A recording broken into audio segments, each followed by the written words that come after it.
Welcome everybody to another episode of Macklin's Take with me, Andy Clark, and Matt Macklin. Hope everybody is well. And the first question I need to ask is, how are you, Macklin? Because you were missing from the Sky Show last weekend with tonsillitis. How are things? What's the medical update? Severe case of tonsillitis. I thought I had quinsy, which, if I had quinsy, I could end up choking. But no, just a bad dose of tonsillitis, and I'm brand new now. Excellent, excellent. You were missed at the weekend. You were missed. Barry Jones filled your seat. Great company, Barry, though. So it was always good to see him. Always great to see him. And it was a good night, actually. It was a good night. We might get onto that a little bit later on. But the reason that we are convening today with the guest that we've got on today is because since he was last on, and it wasn't that long ago, this is the quickest turnaround we've ever had in terms of having a repeat guest. But since he was last on, he has won a world title. Now, last time we spoke, we had a really interesting conversation about how he's strategized his career, how he's guided his career, his thought processes inside the ring, outside the ring. It was great stuff, and we got a lot of really, really good feedback from a lot of people in and around boxing off the back of that. Pretty much straight after that, and we talked there about how, he was on the brink of a world title, when that might happen for him. And pretty much straight away, he got that world title shot a couple of weeks ago. And it was a tall order because he was in with a fighter who hadn't lost since 2008. And that was against Nonito Donaire, who was a very long reigning IBF Flyweight champion of the world. And for that reason, rightly ranked as the #1 flyweight in the world by pretty much everybody, as well as Ring Magazine. He'd been all over defending his title. The previous couple of times in Japan, China, Malaysia, wins against the likes of Zolani Tete, John Rio Casimero, to name just a couple from a little bit further back in the day. And it was seen as a very, very tough job because it was one. But he got it done. He got it done. And since he's last been on, he's also made his punditry debut at BT and become a dad again. Now, we're not claiming responsibility for all of those things. We're not claiming credit for all of those things. But I do like to kind of think of him now as being, I should have prepared some kind of belt. He's got the real belt with him, but I should have prepared some kind of Macklin's Take belt, because this is the first time that we've had someone on who, since we've spoken to them, has gone on to become a world champion. It's just great. It's showtime. Andy, let's not play ourselves down here. We definitely played a small part in elevating his profiling to get him in that world title shot. We gave him the platform to speak his truth. It's Sonny Edwards. It's Sonny Edwards. That was one of the longest intros I've probably ever done, but it was warranted. Sonny, how are you? 2 weeks ago now. How are things? You're back in the gym. You've been training this morning. Honestly, I'm blown away by the introduction. I mean, I guess when you put it like that, I've had a good few months. You know what I mean? When you put it like that. But no, yeah, everything's really good. I mean, I'm enjoying being a world champion. It's obviously I've reached where I've been aiming for such a long time. It's the sort of the goal that everyone sets out to do, and I finally achieved that. And I mean, don't get me wrong though, if this is the moment that I'm really thinking now, I've got a massive target on my back, and now's the hard work starts. Like, really, the hard work starts, and that's why I've already been back in the gym. It's not my first session. I've been back as well last week. I come through pretty much injury-free, so now I'm just really excited to see what's out there, because I've been waiting to get to world level for so long and be able to be involved in these big fights.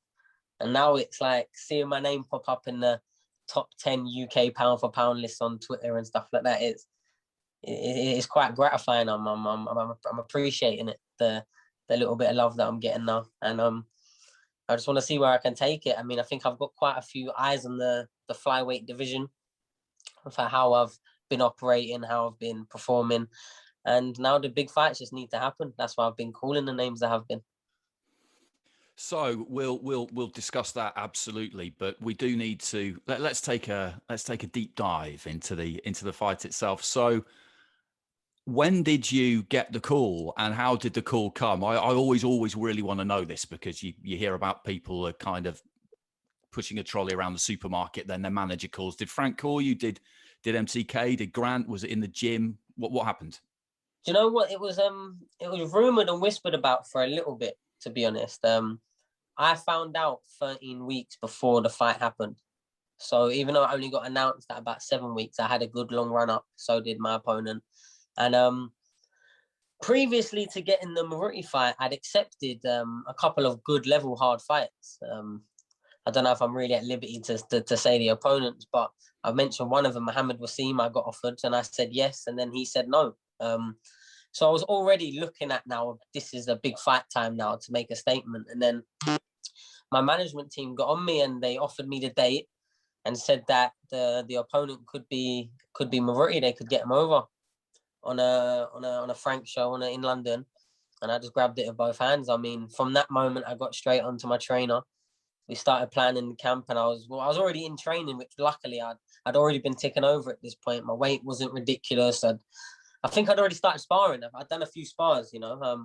So I was in a good place, and when I got the call, it was just sent it to the few people I could get away with telling without it getting everywhere. But yeah, it's like my team, my family were excited for me, and then the hard work started, and I just sort of knuckled down then, and then all the way through camp, I just put my head down and no one really saw me. Matt, this is a great example of, and we talk about this a lot, of everybody kind of playing their part there. Obviously, the fighters got to do the business on the night, which he did, and we'll get to that. But getting the fight, that's the struggle a lot of the time. And Frank Warren's been at this a long time, and other people working around the scenes to get someone like Mthalane over to the UK was always going to be possible because he's basically defended his titles on the road. But it's a very, very hard fight, but seasoned observers obviously had looked at what Sonny had done and where he was in his career and thought, okay, this is tough, but it's doable. It's doable if he's absolutely at his best, and they were right. No, it absolutely. Everything you said, and it shows the importance of living the life, you know, living the life 12 months of the year. It doesn't mean you have to be training like a lunatic every single day of that 12 months, but you've got to live the life. You know, if Sonny wasn't staying ready in the gym with his weight at a manageable level, he wouldn't have been able to take that opportunity at short notice, and he'd missed his chance. Now he's world champion. He's on cloud 9.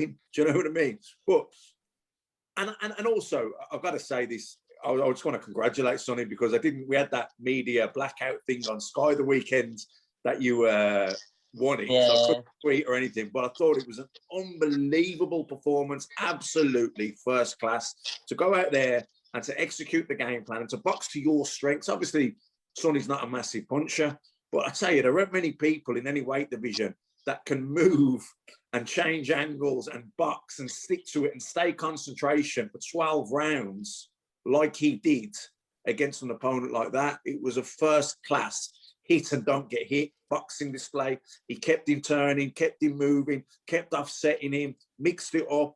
He was like a bar of soap. You couldn't catch him. He was gone.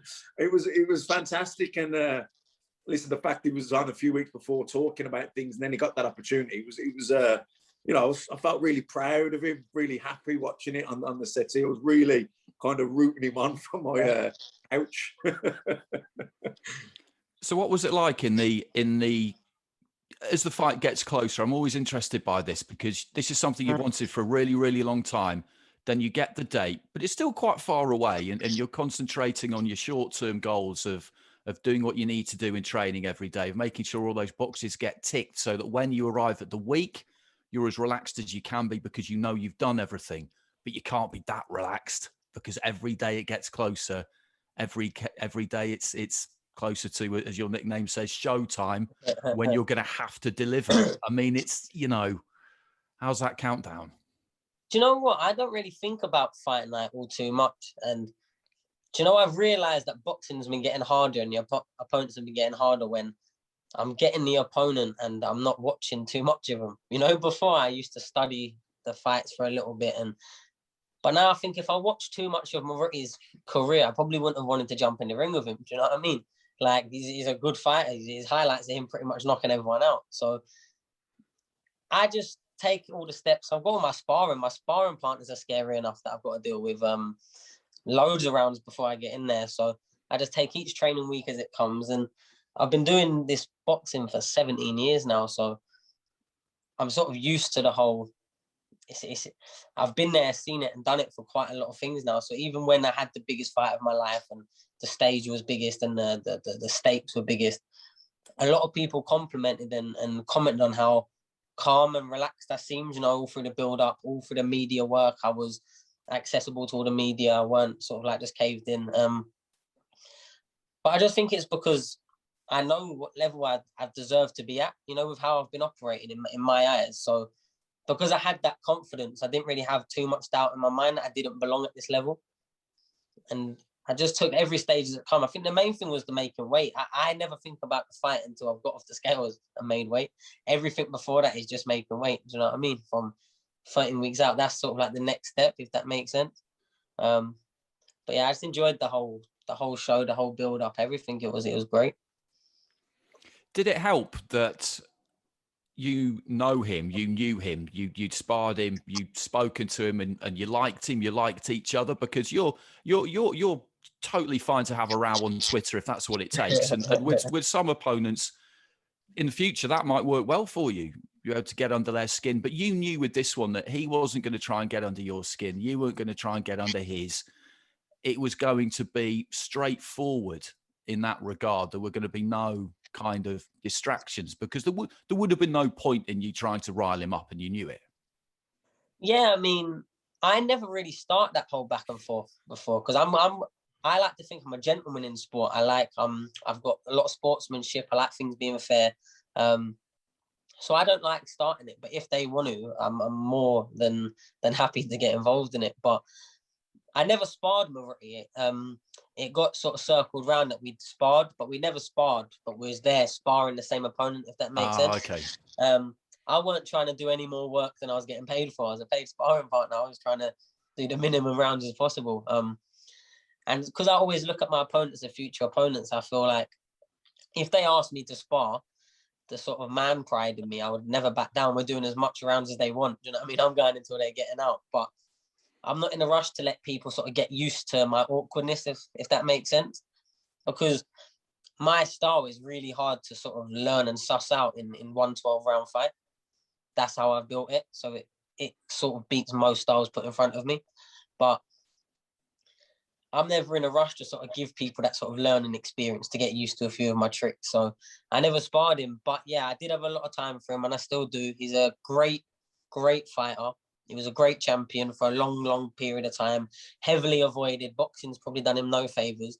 So there's nothing for me personally not like and admire. So that's why it was respect all the way through, and it was respect after. Do you know what I mean? It's sport and it's a business. So obviously I wanted to win. I wanted to push forward. But Moruti being my friend, it's when we get in there, it's a business at the end of the day. So you have to just leave that outside. So let's just fast forward to the day of the fight then. I'm always quite interested to know what fighters do to kill time during that day, post weigh-in really, because you make the weight, and as you say, that's a relief. I mean, you pretty much know whether you're going to or whether you're not going to, although you're always wondering whether their scales will be the same as your scales. That's a thing that can happen. Yeah. So you get off the scales, you do some interviews, and then what happens after that? Because it's a long time. That's a real stretch. You've got about 30 hours there. You'll hope to get a good night's sleep, but how do you pass it without going out of your mind? If I'm honest, it sounds a bit mad, but it is kind of just like any other day to me, because I'm going through these emotions all the time, every day when I'm training. Obviously the stakes are a lot higher, but once I've weighed in, I've got my food. I think I went back to my hotel room after I did an interview, and I just ordered Uber Eats 3 times that day, and I stayed in bed all day. What did you have? I had a Turkish, like a grilled chicken and rice the first time, the first meal with a few other things, and then I had what was it? It was like a pasta pot with chicken again, but it was very pasta based. And then at night I had some ice cream, like a dessert. And then yeah, that was all that day. But yeah, so when I'm in camp, I can't stress this enough. I'll get up. I always want to train early in the morning, get all my sessions done as soon as I can, the earliest slots. Then I come home, I sort my dogs out, and then I just sort of exist. Do you know what I mean? I don't really do anything else. I'm relaxing. I'm not one that has to be out. So when I come back from the weigh-in, it's just sort of now I'm in chill out mode now until tomorrow night time. Do you know what I mean? So I can just chill out, to be honest. I had a very good night's sleep. Went for a little walk in the morning just to get some fresh air, and then I slept pretty much all day. I had my traditional, every time I go to the venue, I always have like a warm bath. And everyone thinks I'm crazy in boxing. They always look at me if you're crazy. Do you know what I mean? I always have a nice warm bath, about 20 minutes soaking it. Don't put no deodorant on because I don't want to smell nice for my opponent. And then I head over to the arena. I mean, I do the same thing every single time. It never changes. Matt, how did you find that very, very final countdown? It's different at the minute, obviously, because we're under restrictions and COVID and all the rest of it, and we all know about that. But how did you negotiate that, navigate that? I mean, it is each to their own, I suppose. But it's always just kind of fascinated me. It's right on you now, and how the fuck do you relax in those circumstances? Well, I mean, pretty similar really to what Sonny said there, because it is right on you, and it's all you've thought about for the last however many weeks. But at the same time, because it's all you've thought about for the last so many weeks, it's all done. You know, all the work's done. Everything's done. There's nothing more can change now. And actually, at this point, you're hungry and you're thirsty. Then you're weighing. So then you're fueling up. You're carbing back up. You're rehydrating. You know, and before you know it, it's time to go to sleep. Really, you know, once I weighed in, I didn't really think about the fight then until I was going to the. You know, when I say I didn't think about the fight, I'd have a minute here and there on the day of the fight course, you know, 30 seconds, a little blast, you might get a few butterflies, and then I'd switch off and you talk about other stuff, and same thing, go for a walk, get a bit of fresh air. But really, it's just about relaxing and chilling and just not even thinking about the fight, because you've got plenty of time to think about the fight. It's all you've thought about for the last however many weeks. So I think the more energy you can conserve by switching off and relaxing, the better. You don't want to be sitting there dwelling on the fight, going through it too much, because you're going to burn too much nervous energy. You know, you're going to be burning enough nervous energy when it's time to switch on. So it's very much, I think most fighters, professional fighters, certainly ones, successful ones, they're good at switching on and switching off. And I don't know about Sonny, but I found that, you know, once I started to get my hands wrapped, I'd switch on a little bit, but then I'd switch on even more once I started getting gloved up. Do you know what I mean? Punching is when you start punching pads. Yeah, feeling it once you start hitting the pads, and then because there's been some fights that you're not feeling as sharp as you normally do on the pads, but for this one I felt razor sharp. I knew I was getting in there and I was flying. I felt it straight away. So what do you remember about what are the kind of standout memories of the night itself, of the actual fight? Because sometimes athletes don't remember that much. I was watching a documentary last night about the 1985 World Snooker Black Ball final between Steve Davis and Dennis Taylor. And Steve Davis said, I don't really remember anything about the final session. I was just gone. I was so wrapped up in concentration and mental exhaustion that I can't, you know, I just don't really remember it. And fighters quite often say they don't remember much about fights, generally because it's been a hard fight and they've taken a few blows. But how was it for you? Do you remember it second by second or not? Do you know what? I probably remember in glimpses pretty much all of it. Do you know what I mean? I remember a few things quite like particularly, you know, from like I remember in the changing room we got there, and this is the first time ever it's ever happened to me. Grant didn't have his speaker because it broke on the last show, and Grant always brings his speaker, and I always blast the changing rooms and everyone gets fuming. Do you know what I mean? And this is the first time I haven't been able to do that. So I had music on my AirPods, so it was all right. But I remember that. And then did that unsettle you a bit, Sonny? Did you start to get superstitious and think, oh shit, things aren't happening? That's a bad sign. Do you know what? I just thought it's typical that out of all the nights this has ever happened, it's this one, yeah.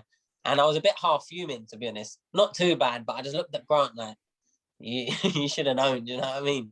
And then I had my music on my AirPods though, and then I realized that this was probably easier because I could have one ear out, one ear in, and it was fine. Do you know what I mean? So that got sorted very quickly. And then the next thing I really remember is, do you know when you go off to walk just before you're about to do the tunnel, and then you can see your opponent? You see each other somewhere, right? Okay. You get a blast of butterflies. So I just seen him, like, you know, in the York court, the back of the York court, them doors are slightly open, right? Yeah. So just seeing him, and he looks massive compared to what he looked like yesterday. Yeah. And I just see his image flashing through the little gap in the door. But because it's COVID, all the trainers, everyone had to go to the ring. So there's just me and him, and then like someone whipping about doing the time thing, right? We've been there for a couple of minutes, and then they say, "Oh, Sonny, you go in there." And then I'm stood there for another 5-7 minutes, like it got delayed. Do you know what I mean?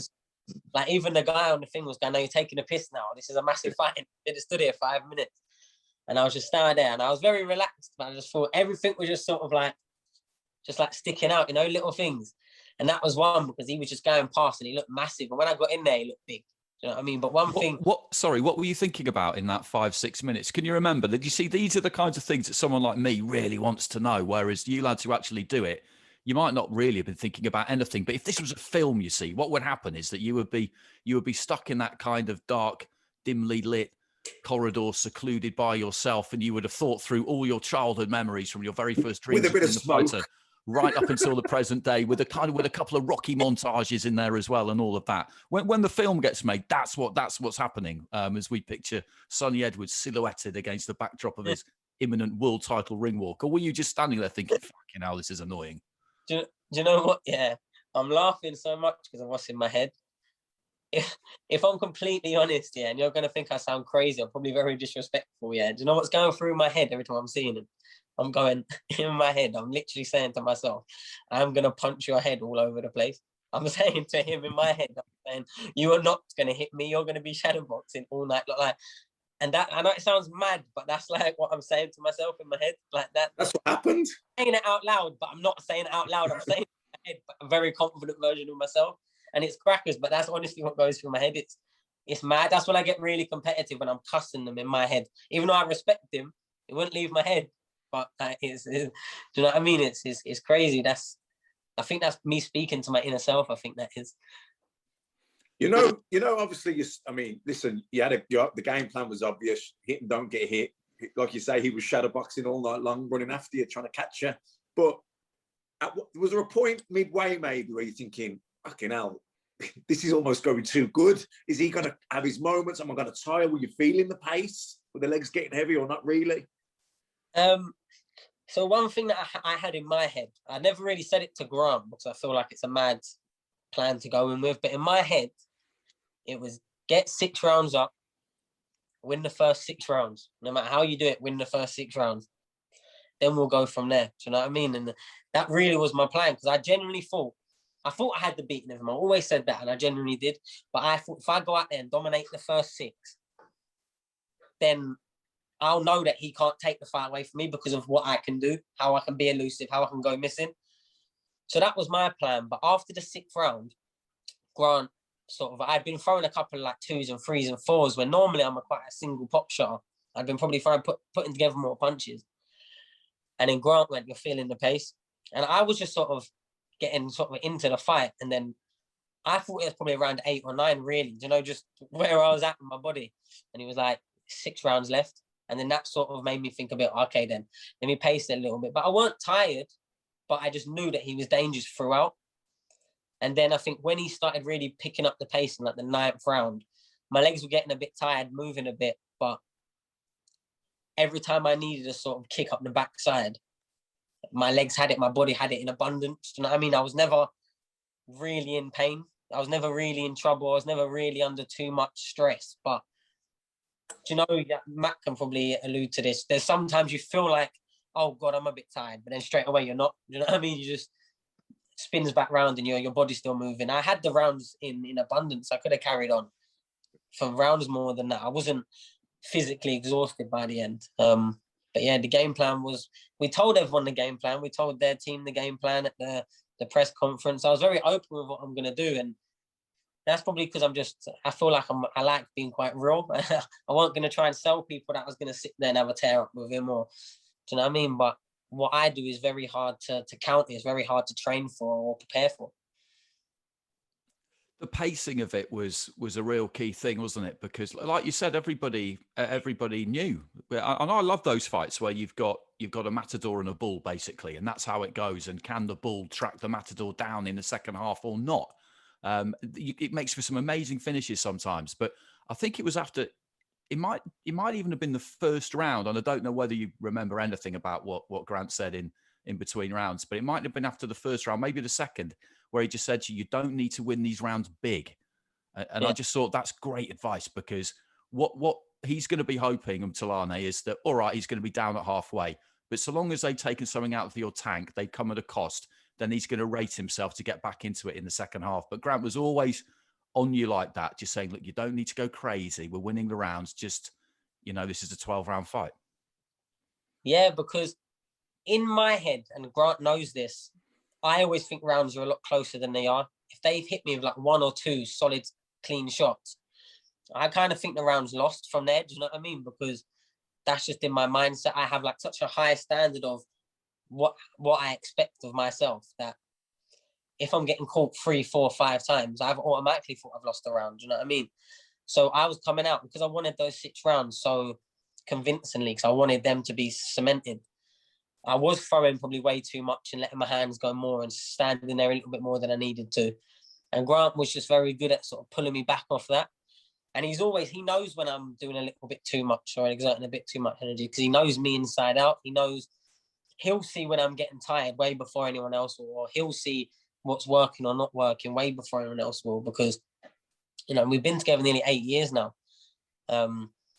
He's the first coach I've ever been with for this long period of time, even though I've boxed for 17 years. And we've spent so much time, together studying and honing my skill set to work at world level, because like everyone always doubted it too. We had to prove that to ourselves before we could really go out there and, do you know what I mean? But like, we understand the critics. So he was very good in the corner that night, I think, all night. And when I watched it back on BT, I really appreciated it. Obviously, whilst I was living in the moment, I'm not, do you know what I mean? I'm absorbing what I'm absorbing in between my breaths and thinking about what round it is and how long I've got left. Do you know what I mean? That's what goes in your head. There's 100 things that goes on in your head when you're in your corner.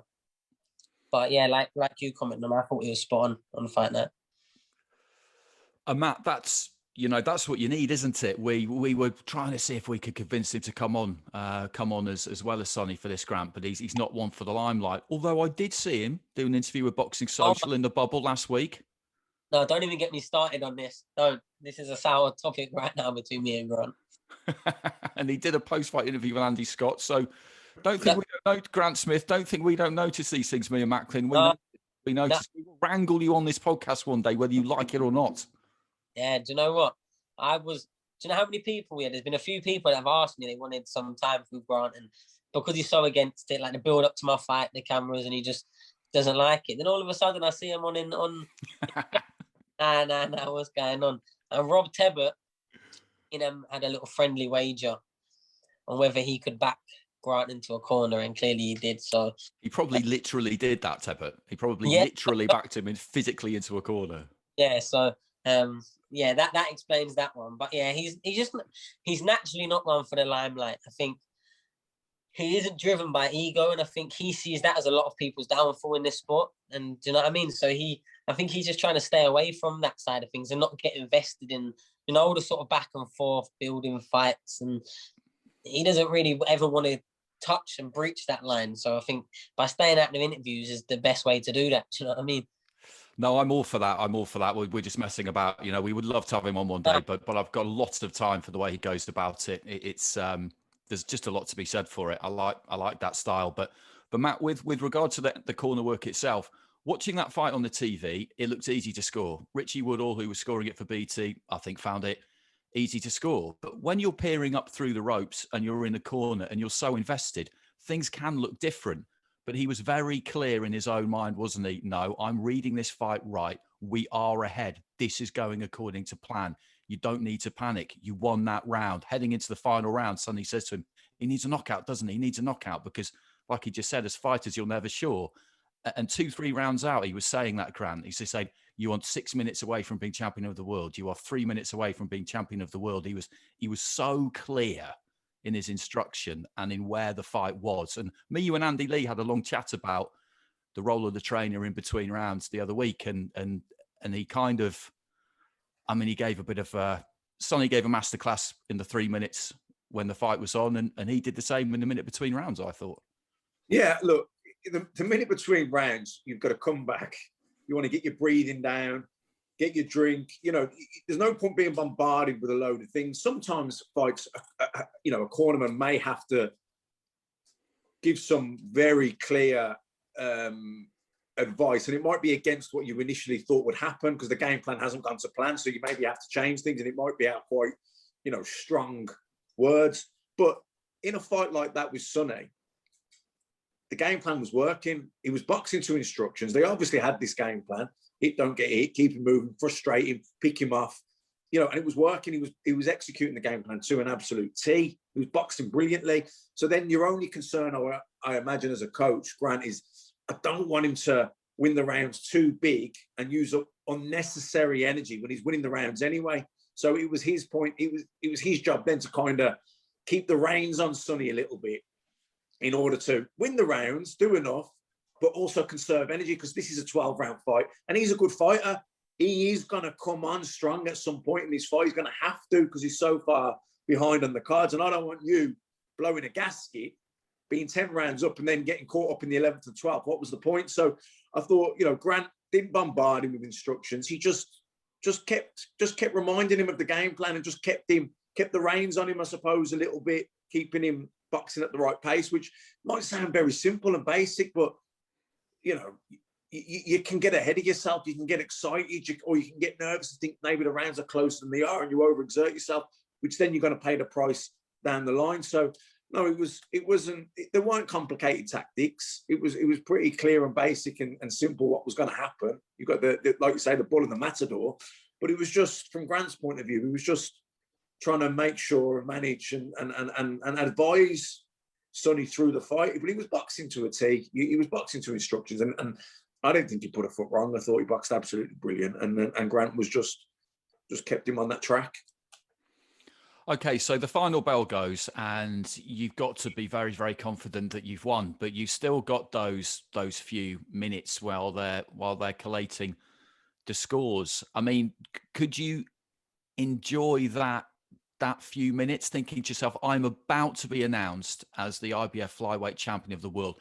That is happening, or is there still just this slight doubt? Because when they announced the scores, I remember thinking to myself, I watched it back this morning, what you definitely wouldn't have needed would have been for Thomas Triber to have given the 115, 113 first, because then you might have thought, oh, hang on.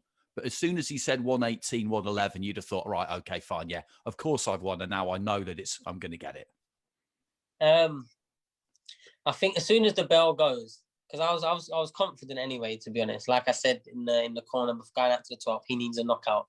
I knew I'd done enough that whatever I had to do, I had to go down some which way, and it didn't happen. So as soon as the bell went, I was very confident.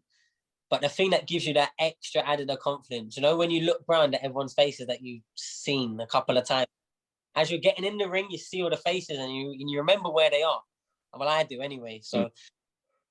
And then you're hearing them all fight, and then the end of the fight, and you look up, and their reaction usually says a lot very, very quickly. Do you know what I mean? Do you know when everyone's smiling, nodding yes, and you look over to Frank, and it's big smiles, thumbs up, and that gives you probably more confidence, because then everyone else is seeing it the way that you're seeing. I mean, if the final bell goes and you look and everyone's looking away from you, do you know what I mean? Like pretending they're trying to get eye contact, then that's when you know it's not looking your way. But I enjoyed that you know, the couple of minutes before, and as soon as I see the belt get put on the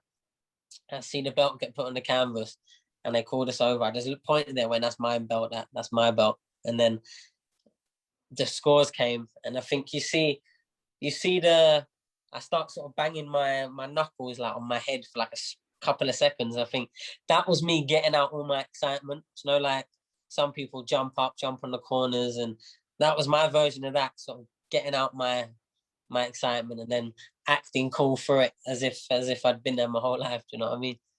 You make a good point though, Andy, when you said if the 115, 113 had come out first, you could start to shit yourself because but then when you hear 120, 108, there's no way that could be for anyone other than Sonny. And maybe that was a little bit too generous, but I think 118, 111, it was definitely 115, 113. I don't know how you could have had it that close. I thought Sonny absolutely pissed it. Do you know what I mean? But it's funny because I was thinking then when you said about the 115, 113, it put you at ease because when I fought Felix Sturm in Germany, when the bell went, I thought I pissed it. You know, when we were going out to the last round, I thought all I've got to do is stay on my feet. But then when they gave the decision, and everyone, when the bell went, like you said, Sonny, everyone just smiling and jumping around, celebrating. But when it took ages for the decision to come, you start to get a bit nervous. And then when I heard split decision, I shit myself and thought, they're going to fucking rob me here. And they did. But yeah, I think if you'd have heard 115, 113 first, you might have started to panic. Yeah, definitely, because that's just a close scorecard to anyone. It doesn't matter. That is a close fight. You know what I mean? Any closer, it's a draw. But that was a shocker. I mean, you pissed it. It weren't a close fight in any way. I don't think anyone could have said it was a close fight. You know, on the night in the ring, and I think this is more because I knew I went 7 rounds up. I got out of the ring thinking about 7-5, 8-4. When I watched it back, I think I had it 10-2. Yeah, 10-2. Yeah, but that when I watched it back, that's how I scored it. But on the night, I think because some of the rounds he made me work so hard, they were lost rounds in my eyes. Because any sort of close rounds, I always give against me. Because then going through the fight, I can help score it. Because I don't have this sort of, you know, like obsession with having the 120, 108. So I don't mind winning the 115, 113 if that's how I've got to win. Winning's winning. Do you know what I mean?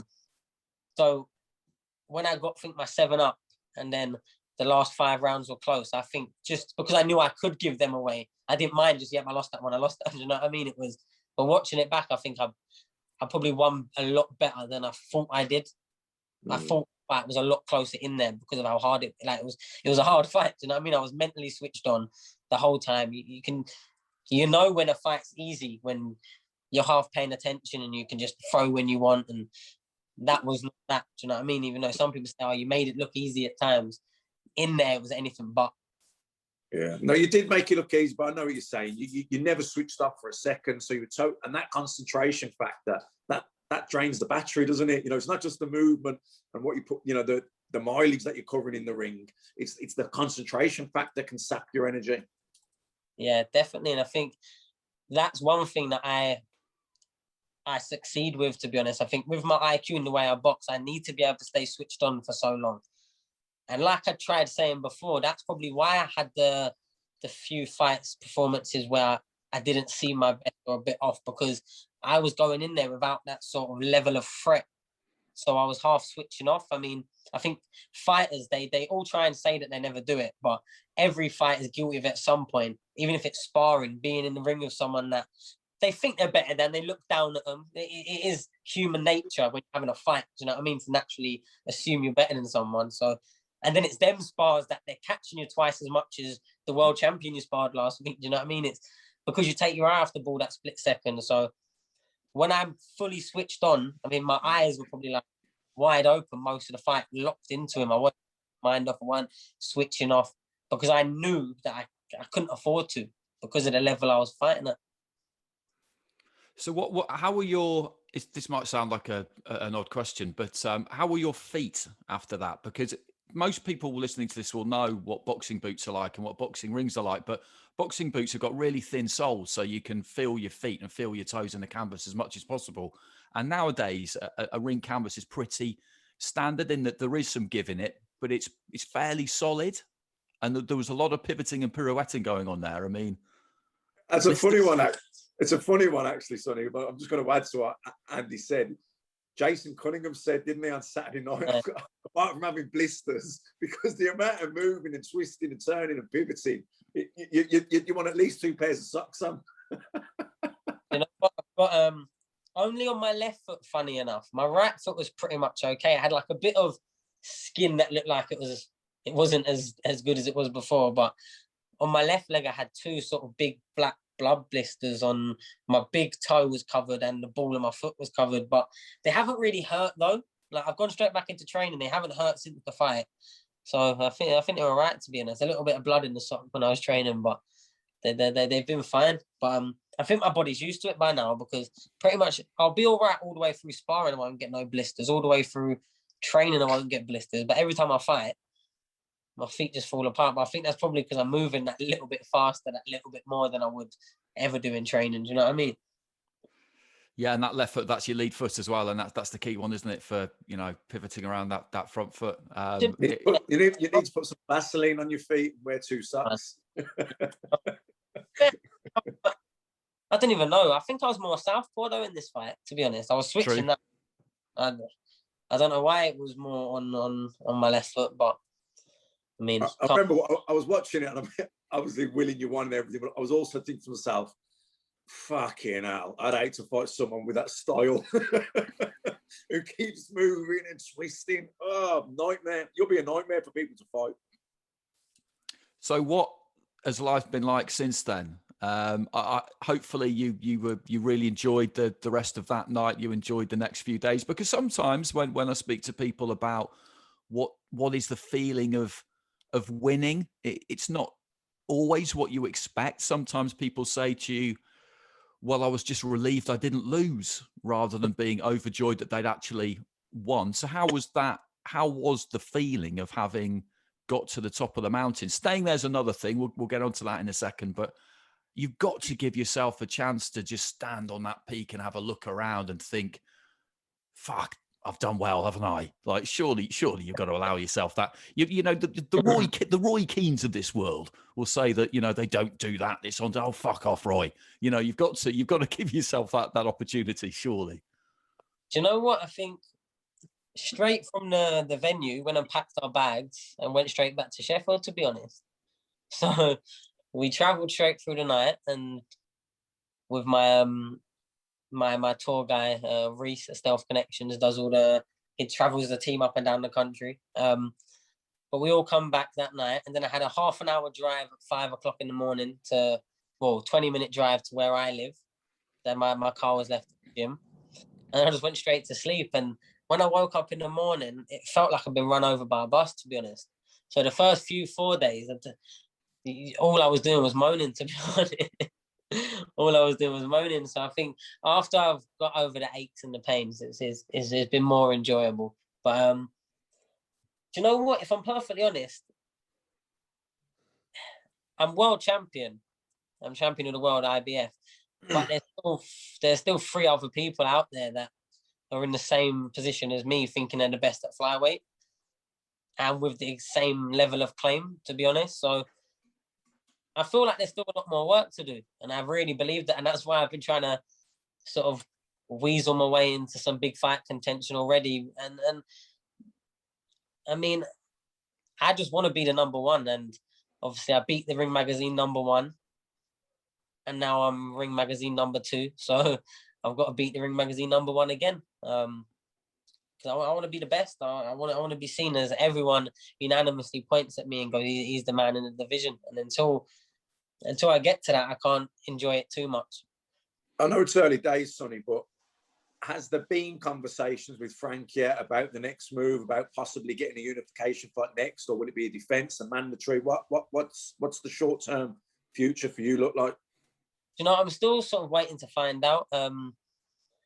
Had a few conversations with management, and they're just sort of going away to sort of collect the information and deliver it to me all at once. And I'm not too sure. I see that IBF put on the ratings, they put me as champion. They said that mandatory is due on January 2022, but I'm not sure how, official that is. Who's number 1 at the minute?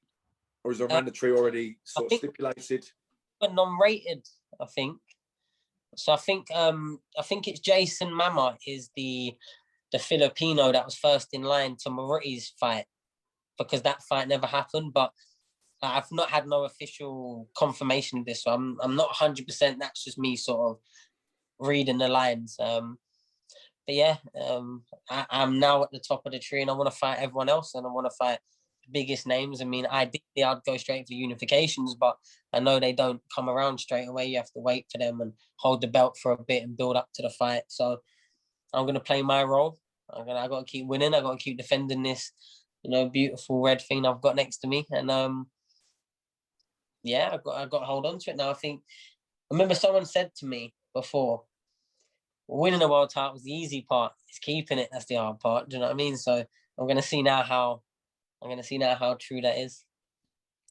What's really interesting too, though, is with reference to our first conversation we had on the podcast, is just how the world can change with that one obviously very big win, because you went into a lot of detail about how hard you'd had to work to get fights that you wanted to try and get, the frustrations of not really being able to get them because people would look at you and just think high risk, low reward, difficult style. You were always kind of, from birth a member of the Who Needs Him club, really. But now you've got the belt, everybody needs him now. Everybody wants to fight him now. I mean, that must be kind of entertaining, really, in a way, to think about that in the space of, on the Friday, you're one thing. On the Monday, the world is a very different one. I saw you have a quite entertaining exchange with a fighter you mentioned, Mohammed Wasim, who, as you said, that fight looked like it was going to happen, and then he didn't want it, and now all of a sudden he does. Strangely, yeah. I mean, where I'm from, I call them boxing hoes. Do you know what I mean? It's he didn't want to know. He said he refused to fight point blank. Period. He had 3 or 4 months. I think it was 4 months because this was like in December we got offered the fight. He had about 4 months before Ramadan started, and he said that he was getting married as well, I think, or there was a wedding. And I went, what? So you can't get a fight date booked in and a fight camp and fight within 4 months for a big, it just didn't really make sense to me. It's more like he just didn't want to fight, and he hasn't fought since, and he's just disappeared off the radar a bit. And now, because I've got a world title, he thinks he can just sort of shout my name on Twitter a couple of times and copy and paste the same comment on a few Instagram posts, and all of a sudden he's first in the queue. I mean, let's not forget, the guy that I just beat, the 13 years unbeaten Moruti, beat him for this very title I've got next to me. Do you know what I mean? He did, but sorry to interrupt, you just used the perfect word there, queue. There was no queue to fight you not that long ago, and now there is one, and that's the difference right there, isn't it? Yeah, of course. I mean, I'm always ambitious and I always want to take the biggest one. So there's a lot of options now, sort of behind me or maybe next to me. But now I'm the Ring Magazine #2, and there's only one person in front of me. And I've never made it no secret that I wanted to fight Julio Cesar Martinez, and I see a little clip from Eddie the other day where he was asked about the fight, and he sort of spoke around the topic, didn't mention my name again, and then chipped off camera pretty quick. So I'm not too sure that it's a fight that their side would be looking to make anytime soon, to be honest. I don't know. We've not had no official anything, and that's the fight in the future I definitely look to be building towards, to be honest, because my intentions have always been the same. I want to be the man in the division, and whilst there's still probably more than half the people out there saying that Martinez is the man, then he's the person that I want. You know what I mean? I'm just thinking here, Sonny, it'd be nice if you got the fight against him, say, co-feature or on the card of a Canelo fight at the Dallas Cowboys Stadium, 70,000 people. That'd be a massive box tick, wouldn't it?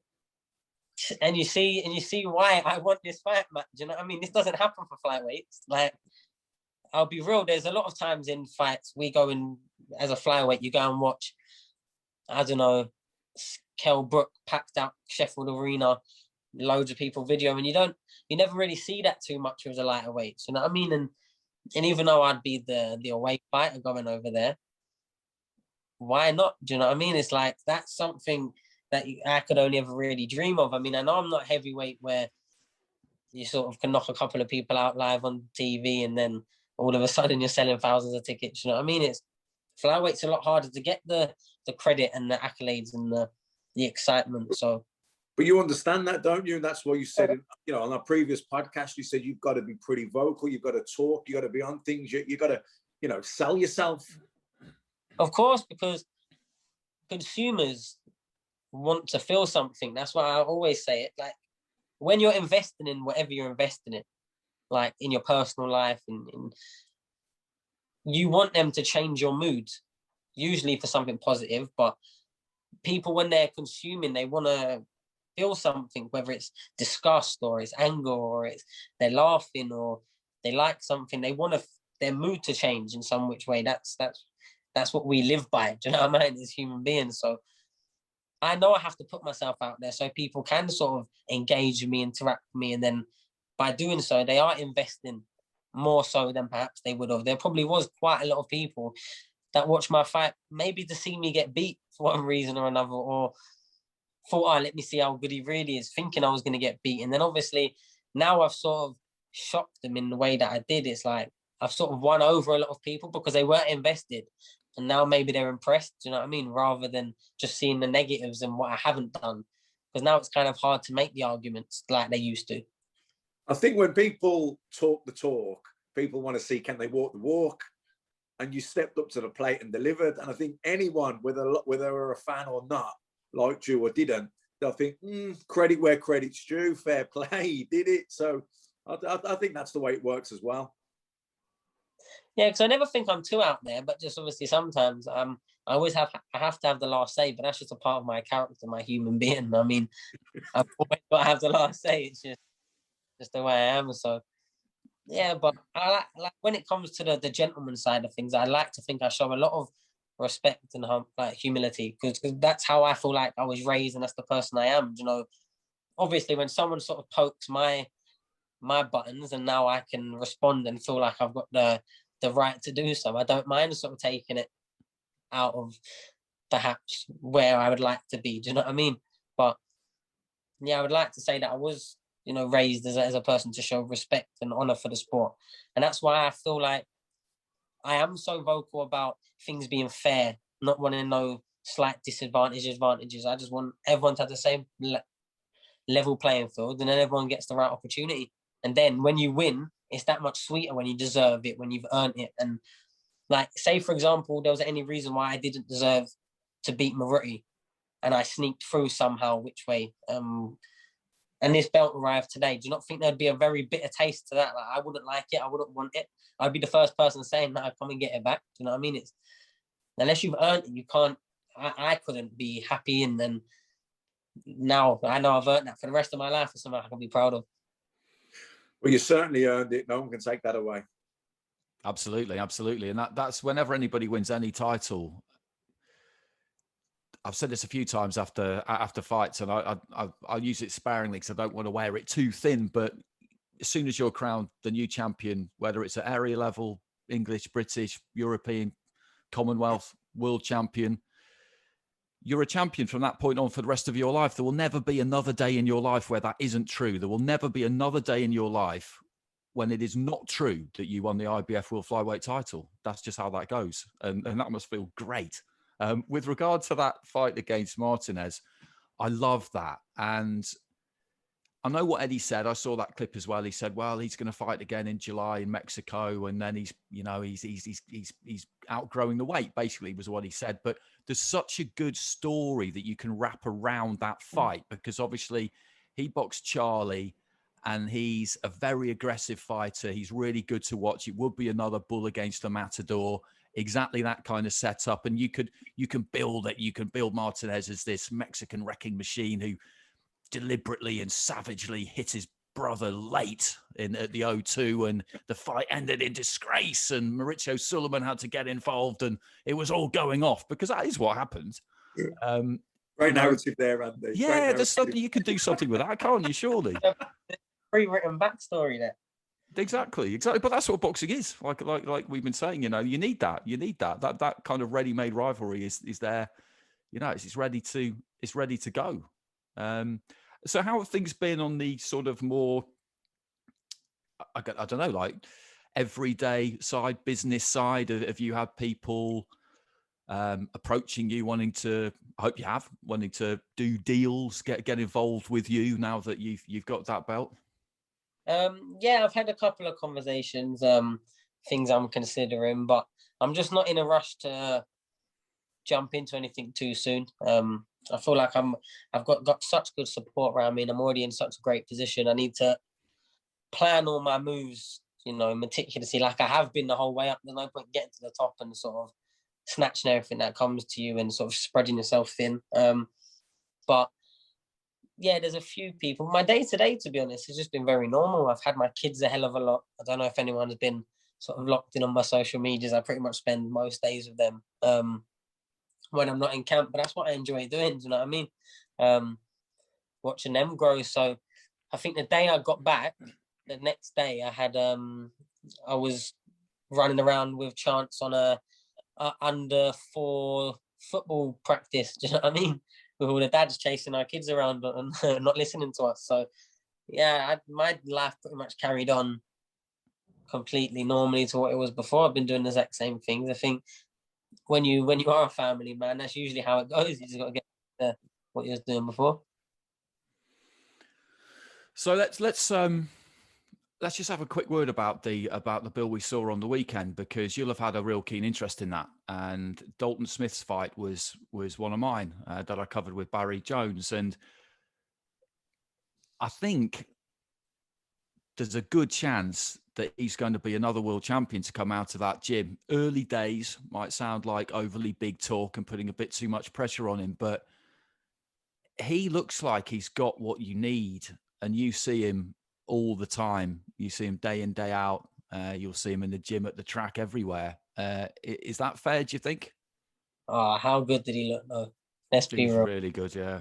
His credit. I'm a very critical, especially of people I care about, and there's often things that I'm always saying to Dalton in our gym, in our private conversations, but that fight he boxed to absolute perfection. I think I can't really remember a single clean shot that he took, to be honest. He was almost punch perfect. I didn't really see him doing anything wrong. He looked powerful, he looked strong, he looked composed.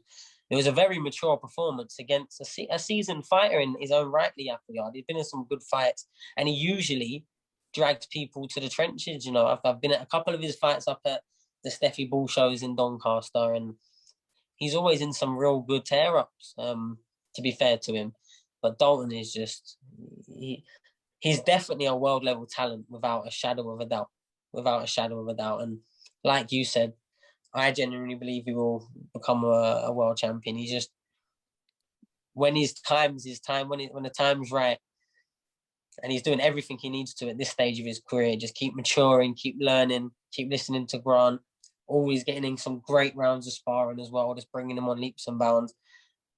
Yeah, I think he's going to take over the world, because he had some people, I know everyone likes doing the hyperbole, they like attaching a fighter, you know, but you had people saying he reminded him of like a Canelo type, and that's a fighter that he styles and looks to, do you know what I mean? A big fan of his. And I wouldn't say they're completely wrong, to be honest. He's got them very, very relaxed poise, very good lateral movement, and he counters with big, powerful shots, you know what I mean? And that fight, he blew me away, to be honest, because he showed what he's been doing in the gym, but then even more so on the occasion. And that's always a great thing to see. Do you know what I mean? Do you know, when they really do step it up on fight night, rather than having the little, the little head shake because it's on a big event, a big stage, on TV, title fight, first 10 rounder.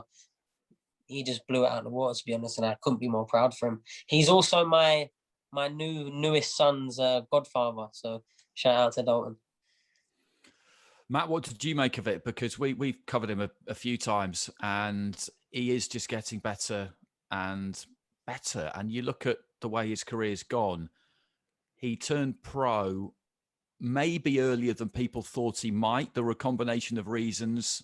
He had a few hand problems in the amateurs, and you got kind of standard hand wraps in the amateurs, and that wasn't great for him. But also 64 kilos got shaved to 63, which was hard for him, because holding 64 over the course of a tournament wasn't straightforward, and you take another 2 pounds off that. And that just kind of tipped him over the edge. But he got a load of good experience on that GB setup. I saw him in the WSB finals in Uzbekistan, I think it was his first fight as a senior, certainly his first WSB fight. And he was with Yasnier Toledo, who's like this much medaled supersonic Cuban. And he gave him, who knocked Pat McCormack out of the Olympics a few weeks later in his first fight.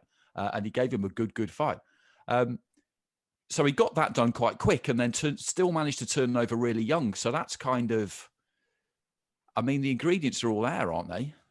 Yeah, look, there's definitely, I mean, he's young. He's in a hard weight division.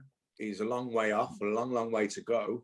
But he's certainly looking the part so far. He's going about his business right. You can see he's already settled into a professional fighter. You know, the amateur style, that's gone. You know, whatever.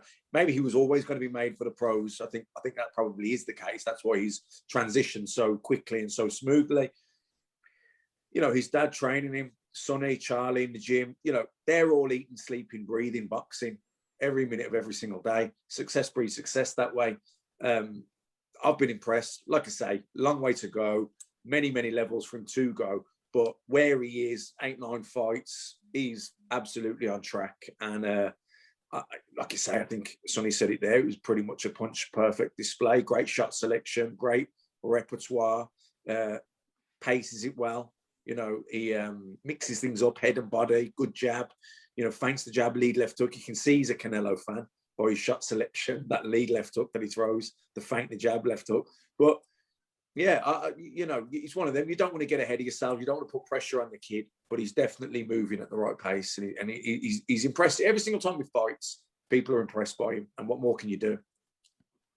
Absolutely. So there's just a couple more we'll touch on. Tommy McCarthy had a pretty regulation defense of his European title. Good performance. Lerone Richards won every round against Giovanni De Carolis. I enjoyed watching that. The standout fight, though, was Jason Cunningham against Gamal Yafai. Cunningham we've seen quite a bit of. Good technical fighter. I always thought that he was worth more in terms of what he'd won than what he'd managed to win. And he had won 2 Commonwealth titles at different weights. But that was just, I mean, it was an unbelievable fight, really, because Cunningham boxed superbly, got those 3 knockdowns, but Yafai just, I don't know where he got it from to go 12 rounds, to be honest. I don't know how he did it, because he just looked out on his feet so many times. But it was a feel-good story, wasn't it, Sonny? Because you might know Jason a little bit. I don't know. He's from round your way, obviously, but he's got that great tattoo. What was it? The underdog who never gave up. And as much as you feel for Yafai, because that's a setback, you see someone like Cunningham win, and you just think, in a way, this is what sport is about. That you get these away corner wins, 3 weeks notice, not supposed to get the victory. This is why we love it. Yeah, do you know what? I love the underdog. I mean, unless I know someone and like someone personally, or I'm a fan of their boxing, typically I like the underdog doing well. I don't know what it built in me. I feel like that's generally British public though, isn't it? To be honest, I feel like we all like the underdog story. But when that fight got announced, I always thought that was going to be a tricky fight for Gamal, just because I looked a lot at the McDonald fight, and I thought I can see it different, but I can see like a similar pattern emerging. But one thing I do think is I think Gamal might have sort of been guilty of what we was talking about earlier. You know, when you sort of overlooking and over underestimating someone a little bit, because the way he set his sort of his post in the fight, he sort of thought he could genuinely just walk straight through him and bully him. And when it weren't working, he was still trying to. And to be fair to his testament, he did get through them. Sort of, we got dropped, what was it, the 2nd or the 4th and the 6th, or whatever, something like that. But he was still going, and he was still going. And even when he was switching off and leaving his chin in the air, that's when he was typically getting caught, when he was working, and then he was being ignorant to what was coming directly back. Like he was just sort of switching off that split too long, and like he weren't going to get hurt. And I think that was probably the biggest reason of his undoing. But as the rounds come on, I did start thinking that Gamal was coming back into it, and I started half rooting for Gamal near the end. I think I even tweeted it, because he showed so much heart and so much determination from that point. Because a lot of fighters, they would have, you know, it was a very dark, like, was a dark place to have to come back from. And it did get to the point where it was like the end of the fight. Is Cunningham going to last? And I think the last 2 rounds, he did make it look a little bit easier than perhaps a 9th and 10th. But yeah, it was a great performance from Cunningham. And Gamal showed that he still got a lot. I mean, I see some people saying stuff like, oh, well, where does he go from here? And I think there's still a whole lot of good fights for him. A whole lot of good fights. He's a good fighter, Gamal. I just think his tactics weren't spot on, and maybe should have been a bit more patient before he was 6 rounds and 3 knockdowns down, do you know what I mean? And had a lot more than he ever expected to have to do. Well, did you make of it, Matt? You know, he's a Birmingham fighter. You know him. You know Spencer really well, who was in the corner. So it might have been a slightly tough watch for you, but you obviously would have appreciated the kind of glory of the Cunningham story. Oh yeah, absolutely. It was bittersweet. I mean, bitter, and I was gutted in the sense that I was gutted for Gamal, because I know him personally, and Spencer as well, obviously. But you know, I don't know Jason Cunningham, but as Sonny said there, you know, everyone loves an underdog story, and you know, for him to put on the performance he did at 3 weeks' notice was fantastic. It was a funny one because, listen, Sonny will know this, as will you, Andy. You know, in boxing, people are quick to write us off, man. As fighters, people are quick to write you off. You're literally as good as your last fight, and that's it. And a bad performance, and you are written off. And, you know, Gamal, I think Gamal's history of where he was coming back from the Gavin McDonald defeat will, you know, he only has to look back on that and see where he came to become European champion. He's just got to do that again. You don't become a bad fighter overnight. And by the way, I agree with Sonny. I think probably there was an element of complacency there from Gamal towards Jason Cunningham. He'd been beaten a few times, and he probably thought, yeah, it's a routine defense. I should go through him. But he was just like Sonny. He had blisters on his feet. He wasn't there. He didn't stand in front of Gamal, and he kept catching him with those straight lefts down the middle and the uppercuts. It was like Gamal. I was getting frustrated, screaming to tell him, move your heads. He was just walking forward like he had no respect for Cunningham's power because he wasn't a puncher. But his timing and his accuracy was spot on, and Gamal was walking onto the shots. That's what caused the knockdown. I don't think he was particularly hurt by those knockdowns, but there was still a 10-8 round. And, you know, after 6 rounds, he'd absolutely given himself a mountain to climb. But you know what? He nearly fucking climbed it. You know, in the 10th round there, I thought he was going to get to him. He had Cunningham hurt, and I thought he was going to get to him.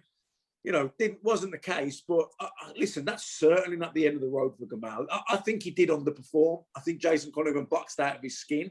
But I think Gamal can do better. I think he's just got to look back at himself and take the positives from that defeat, the grit and the heart and determination that he showed, and also look at the mistakes he made. Was he complacent? Didn't move his head? Was looking for the left hook too much instead of maybe jabbing his way in, closing the distance? He was starting from too far out. He's just tried to walk through him, and you can't do that. You know, Jason Cunningham was too clever. He didn't allow that to happen. So it was. But listen, from a fan's point of view, watching it, what a fight! Yeah, it was. Yeah, it was great. It was great watching the post-fight interview as well. He's good fun, Jason Cunningham, Steph Ebel, and Ray Doyle as well. It's, you know, they're saying they've had a world champion, Terry Harper, Maxie Hughes, British champion, Jason Cunningham, European. It's great to see. So we'll just finish with a quick bit of Buatsi, because we all expected him to beat Daniel Dos Santos. It wasn't a very inspiring match. It won't have been for lack of trying on behalf of the matchmakers. It's not easy to get people to fight Buatsi, and he finished it with a savage knockout. And Dos Santos's back was to me as I was watching it from the stage, so I didn't see the punch really land. But what I did see was a fighter's body right in front of me just go limp, like someone had turned him off. And then he went down to the canvas and he got just caught one more time on the way down. And I just thought, wow. And then the medics came in, and thankfully he was okay. Sonny, what do they do with Buatsi now? Because they've been looking to try and get this kind of like interim bridging gut check, chin check, kind of everything check fight for him for a while. And it just hasn't really proved possible. So do you now just think, okay, well, can we just throw him in? They've got Bivol, obviously. I was thinking Badou Jack and John Pascal fight in a couple of weeks on that Mayweather-Logan Paul card. The winner of that would be great, because they're names, they're real good fighters, but they're not quite what they were. I mean, where would you Do you throw him in? That's I guess that's my question. Or do you really have to look for that interim step? I know that wasn't the most, inspiring matchmaking. It wasn't, but he was an unknown quantity, unbeaten, so he did have his own aspire to win. You could see levels, but one thing Boatsy definitely did is remind us how dangerous boxing is. You know what I mean? When you can hit that hard, like he's a serious threat to the world level of boxing. I mean, he really does hit. Do you know what I mean? And I think he has had a few decent little gut checks on the way through. Was it the Croatian kid that was a good amateur? Challenge, yeah. Challenge. Gave him a good. And was it Ford as well? Ford? Yeah, that was a decent fight. Good fight as well, which he came through. I know he was complaining about it being low, but I don't know about all of that. But I think I personally would like to see him, jump up to the big names. I mean, we've seen Bivol now. I mean, he didn't look out of this world against Craig Richards. Let's be fair. Craig had a good fight. He couple of rounds on the scorecards as well. And yeah, you could tell that Bivol was sort of in control throughout the fight. But surely that would give Boatsy a hell of a lot of confidence. I would if that was me. And that's the fight. Something like that would be the route to go. I think it just depends where his management and then where Eddie they're planning to take him, because he's clearly showing really that every fight he's ticking the boxes, he's doing what he needs to do, and he's looking impressive doing it for pretty much the most part. I know people get caught up in the flawless performances, but even when he has had the little bit of he's human, when he had like his eye and then when they had a couple of tougher rounds, but that's what gives you the learning and the experience to get through those. You need the opponents that can be tricky for a period of time, because you need that. Otherwise, if you've had it all your own way, every single round of every single fight you've had to 20-0, you've not learned anything from them. So you need to take the positives from them. And I think, honestly, Boatsy is world level now. I mean, his Olympic background, his bronze medal plays credibility for that. And I just think he's ready to go, me personally. I mean, I think Croydon's developing a whole lot of talent at the moment, to be honest. And Boatsy is one of the best of us, and he's such a nice person as well. So how could you not get behind and want him to do well? I don't understand anyone that can dislike Boatsy. So, Matt, what do you reckon if you were managing? It makes a really good point there, Sonny, actually. And Barry said this on Saturday, which is that people ask for tests. And then when someone is given a test, like he was against Chalic, and they're not then performing perfectly, everybody seems disappointed. It's weird. But you're managing Boatsy, let's say. What are you thinking about what you would do with him next? Well, first of all, what you're saying is spot on, and everything Sonny said is spot on. It's if I was managing Boatsy and the Bivol fight was offered next, or the Joe Smith, depending on everything, the money and all the rest of it, it made sense. I would probably take it, because I think he beats both now. Push comes to shove. That said, in an ideal world, I hope it wasn't offered next, because I think I'd like another couple of fights to work with Virgil Hunter as well. Because you change trainer, it takes a couple of fights to really build that relationship. I'd love to see him fight Sullivan Barrera, an experienced campaigner, or as you said, the winner of Bordeaux Jack and Pascal. Pascal, that's a great fight as well. One of those would be the ideal move next. Yeah, I think we're all just waiting to see. And as you say, that's only one fight with Virgil Hunter. And I didn't really get to speak to him during the week, so I don't really know how it is for him living over in the US, and whether he's going to go and live there full time outside of training camp and things like that, because I think you probably have to, don't you, if you're going to get the most out of that. You've done it. Yeah, look, if you're going to really give it your all and you're going to really build that relationship and you're going to work on things in between fights, that is what you need to do. Or you're only going over there for 6 weeks before and you're just peaking, you're going through the sparring and the training, the camp part. But if you want to stay in the gym and you want to work on technique and tactics and get to know each other and get on the same page, then I think really he probably needs to move there pretty much full time for a couple of years at least. Yeah, I definitely agree with that, because you see fighters that just come for them 6, 8, 10 weeks.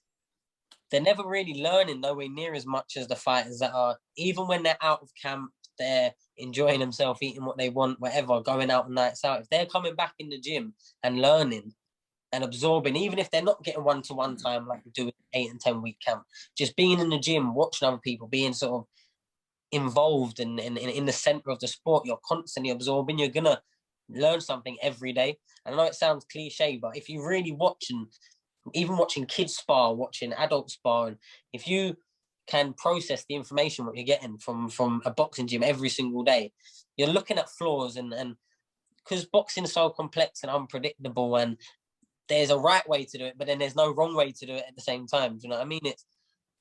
There's a never-ending learning opportunity in boxing. I genuinely believe that, and a lot of fighters, once they've got to the stage of, all right, I'm going to start basing somewhere 6 or 8 weeks, that's for me when they sort of lost the eye of the tiger, if I'm honest. And I know a lot of fighters probably won't like hearing that, but for me, it's when, okay, you understand that your outside life of boxing is cemented and is as important as where you're going to train. Where when you're sort of engulfed, you've got to be 10 minutes from the gym, so you can go there 10 minutes, no matter what. Like Grant could ring me tomorrow, sparring, I can go. Do you know what I mean? I'm there, I'm in the gym ready to learn, even if I don't fight for another 5-6 months. And I think that's usually what separates a lot of fighters, the ones that are willing to give that short career 100% and be there 100% of the time and be around. Because when you break up 2-3 fights, maybe in a year, but you're only spending 6 or 8 weeks time there in a row, that's what, 16, 18 weeks of 52 weeks. What's that compared to 48 weeks in the gym with your trainer? Even when you're not proper training or proper doing pads, or even if you just go into the gym and hitting the bags, that he's there. And there's even if you're not hitting the bags, even if you're just watching a spar. Yeah, there's learning, because I know with me, every time I watch, I can appreciate that, yeah, someone might be much lower level than me. They might, in my eyes, they might be an amateur that's 50-50 record, 10 and 10. But there might be something he's doing that's working so well for him against a fighter that perhaps should be doing his head in a little, but he's doing a little trick or a little move, and then all of a sudden that's something I'm trying. It's not, you don't only get inspiration from looking above, it's all around, especially in a sport like boxing, where it's so much evolving and changing and developing, and what's working now weren't working 10 years ago, but it's so consistently the same at the same time. It's like, you need to have your eyes open and your sort of third eye, and gather as much sort of intelligence as you can, because too many people, they look at boxing surface level, I hit you, you hit me, and they don't take it any deeper than that, and they wonder why their results aren't reaching further than that. It's like I've said to you, Andy, before many times, going away to Los Angeles or San Francisco, wherever, and you're training camp for 6 to 8 weeks or whatever it is, 10 weeks, you know, you're most likely going to be staying in some budget accommodation. You're going to be just, don't get me wrong, there's eye of the tiger and you're totally focused on the training. That's great. But you're going to be lonely. You're going to feel fed up, blah, blah, blah.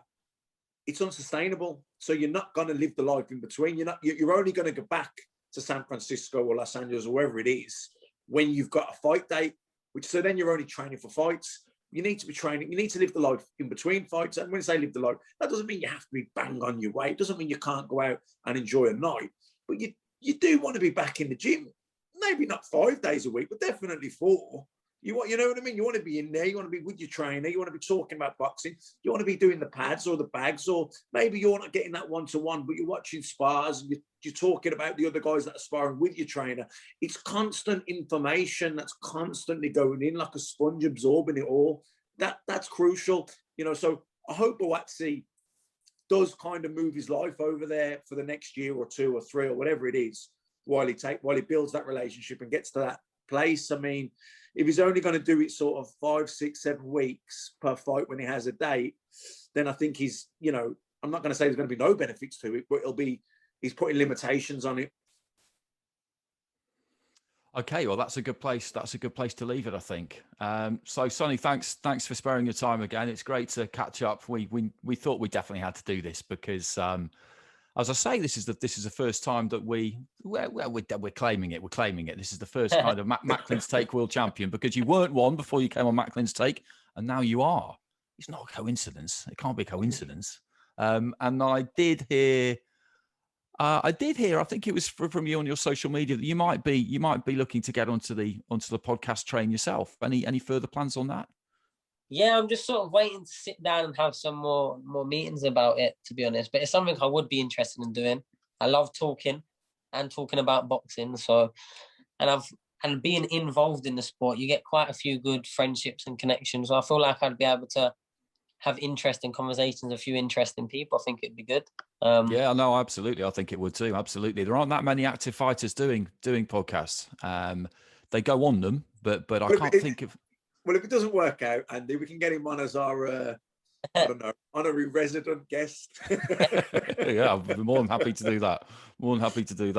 Well, we'll look out for that, and we'll look out for what is next for you. I think you're probably quite keen to get back out there sooner rather than later. Now you've got this target on your back. Let's just have a look at the belt. Just hold up the belt. This isn't great for people just listening on audio, but he's got that red IBF Flyweight.